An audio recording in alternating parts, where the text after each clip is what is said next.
এ বিষয়ে কথা বলতে লালমনিরহাট ও নেত্রকোনা থেকে যোগ দিয়েছেন সহকর্মীরা। শুরুতেই চলে যাচ্ছি লালমনিরহাটে, সেখান থেকে যোগ দিয়েছেন সহকর্মী মাহফুজ রহমান।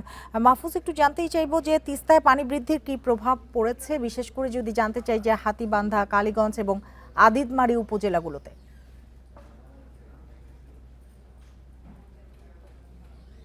দেখুন, গতকাল সন্ধ্যায় কিন্তু লালমনিরহাটের তিস্তা ব্যারেজ পয়েন্টে 10 সেন্টিমিটার উপর দিয়ে পানি প্রবাহিত হয়, যার কারণে কিন্তু তিস্তা ব্যারেজ পয়েন্টের ভাটিতে যে অঞ্চলগুলো আছে, বিশেষ করে আদিতমারি, কালীগঞ্জ এবং হাতীবান্ধার যে নিম্নাঞ্চল আছে, নিম্নাঞ্চলে কিন্তু সকাল থেকেই হু হু করে পানি প্রবেশ করতে থাকে এবং সকালেই বেশ বিস্তীর্ণ এলাকাগুলো প্লাবিত হয়ে যায়। তবে আসার খবর হচ্ছে এটি কিন্তু বিকাল বেলা, অর্থাৎ গত ৩টার সময় যে আপডেট আমরা দেখেছি তিস্তা ব্যারেজ পয়েন্টে, সেখানে কিন্তু বিপদসীমার 10 সেন্টিমিটার নিচে পানি চলে এসেছে, যার কারণে কিন্তু নিম্নাঞ্চলে পানি প্রবেশ করতে শুরু করলেও পূর্ণাঙ্গ প্লাবিত হওয়ার আগেই কিন্তু সেই পানি আবার নেমে যাচ্ছে। তার মানে হচ্ছে যে দুর্ভোগ কিন্তু শুরু হওয়ার আগেই কিন্তু পানি নেমে যাচ্ছে। আপনি দেখছেন যে আমার পিছনে যে বিস্তীর্ণ অঞ্চলগুলো আছে, সেগুলো কিন্তু সকালবেলা প্লাবিত হয়েছিল, কিন্তু কিছুক্ষণ আগে থেকে আমরা দেখছি যে পানি কমে আসায়, পানি প্রবাহ কম থাকায় সে পানি কিন্তু আবারও নদী গর্ভে চলে যাচ্ছে, যার কারণে কিন্তু দুর্ভোগ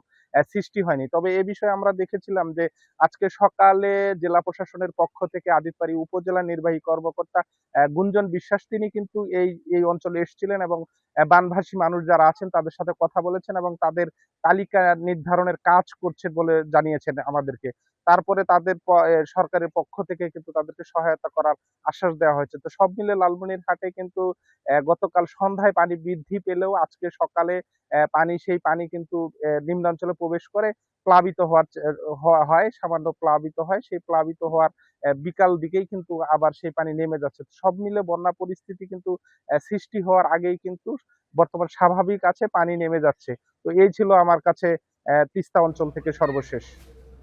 আপনি সাথেই থাকুন, এবার চলে যাচ্ছি নেত্রকোনায়, সেখান থেকে জানাবেন সহকর্মী লাবলু পাল চৌধুরী। লাবলু, যেমনটি লালমনিরহাট থেকে বলছিলেন মাহফুজ রহমান যে বন্যা প্লাবিত হওয়ার আগেই পানি নেমে যাচ্ছে, জানতে চাইবো নেত্রকোনার চিত্রটি ঠিক কি? ধনু, কংস সহ অন্যান্য যে নদীগুলো আছে সেগুলোর পানি কি বিপদসীমার ওপরে রয়েছে, নাকি নিচে নেমে গেছে, নাকি অপরিবর্তিত রয়েছে?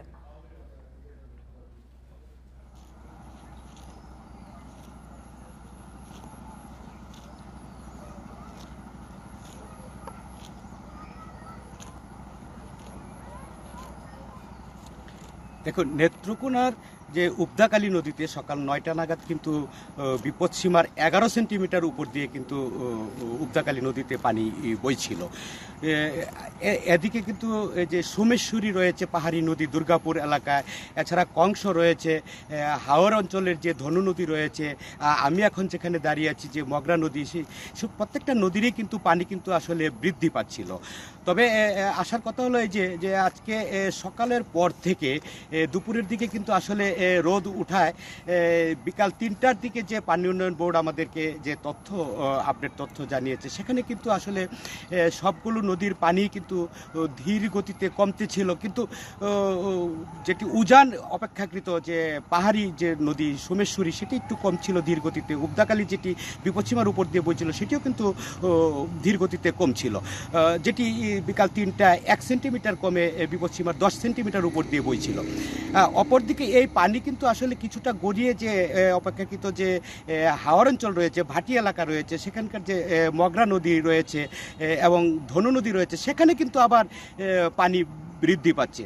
তবে বৃদ্ধি পেলেও প্রতিটি নদীরই কিন্তু এখন বিপদসীমার নিচ দিয়েই বইছে, শুধু উবদাকালী ছাড়া। এরকম একটা অবস্থায় কিন্তু গতকাল রাতে এবং সকাল ৯টা নাগাদ যখন প্রচুর বৃষ্টি এবং পানি, সবগুলো নদীর পানি যখন বৃদ্ধি পাচ্ছিল, তখন কিন্তু গতকাল রাতে সংবাদ সম্মেলনে আসে সিভিল সার্জন।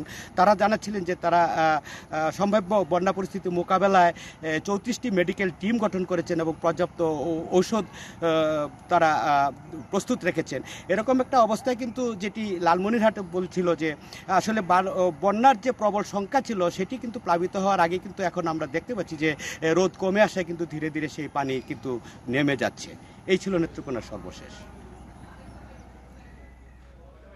টানা বৃষ্টি ও উজানের ঢল নিয়ে জানাতে আমাদের সাথে লালমনিরহাট ও নেত্রকোনা থেকে যোগ দিয়েছিলেন সহকর্মীরা।